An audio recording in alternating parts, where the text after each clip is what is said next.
The book of Hebrews, chapter 10, verse 23. Ithi masibambisise isivumo sethemba lethu. Singaxegi ngokuba ukholekile lowo othembisayo. Masibambisise isivumo sethemba lethu. Singaxegi ngokuba ukholekile lowo othembisayo. Masiqaphele ukuze kuvuswe uthando nemisebenzi emihle. Singakuyeki ukuhlangana kwethu njengomkhuba wabanye, kepha masivuselelane ikakhulu njengokuba nibona usuku lusondele. Vala amehlo akho. Baba, siyabonga izwi lakho liyaphila linguwe.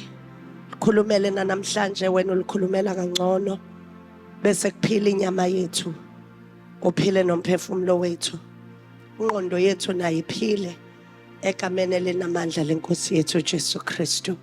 Amen.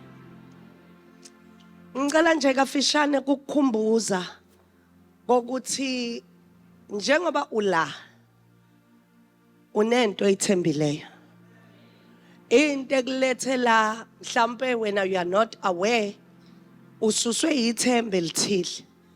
Abanye leli themba lithena likhuluma nabo lathi hamba uzophila. Abanye leli themba nalikhuluma nabo lithi hamba uyothola umsebenzi. Abanye bathelele ithemba nalikhuluma nawe lathi hamba izinto zabantwana bakho zizolunga. Abanye leli themba lithena likhuluma nabo lathi hamba umuzi wakho uzokwakheka futhi. So you are here because unento oyithembileyo. And ngiyathandaza ukuthi lento oyithembileyo akube nguJesu Kristu waseNazaretha. Elithi iBhayibheli yitshe legumbi abalinqabayo abakhi. Now ngifuna ukuthi ivuseleleke le ndaba yokuthemba bazalwane. Uma usokholweni kumele number 1 ufike kwi-stage sokhula njengani njengomzalwane. And as long ungenalo ithemba ngeke ukhule. Nekhona bazalwane. Na ungenalo ithemba ngeke wenze njani ukhule. Ngoba na ungakhulanga uma ngaba ngingenanga namhlanje beyothi lento ubaba umpostoli akekho, uma umpostoli hakwenzeka ngalutho. Kanti kusho ukuthini ukuthi uNkulunkulu akazeli akalali. Ungumlondi kaIsrayeli. Ubengeka kuvuse akulethe kule ndawo ukuthi ungatholi lutho.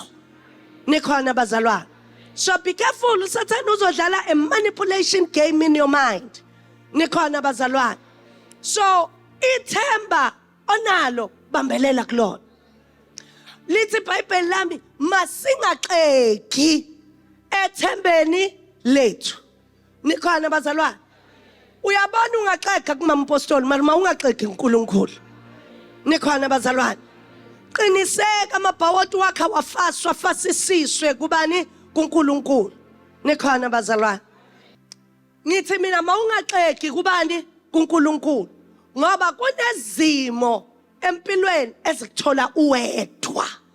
Kungasekho mama, kungasekho baba, kungasekho sisi, kungasekho bhuti, kungasekho makhelwane, zifuna wena wedwa.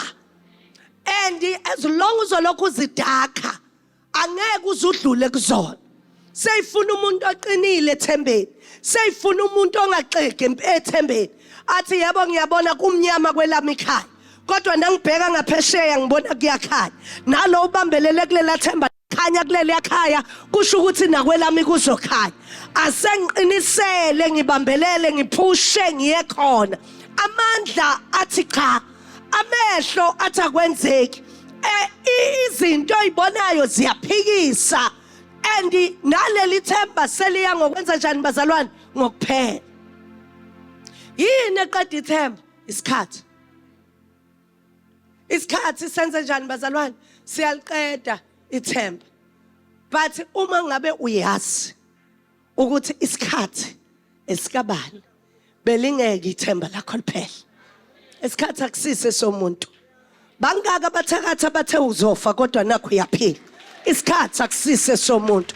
Bangaka abantu abathe kuyaphela emshadweni yakho namanje usasekhona. Isikhathi akusisone somuntu.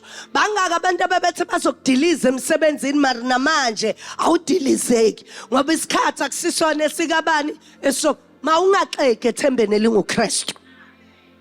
Mawungaxeki ethembeni elingubani? ElinguKristu.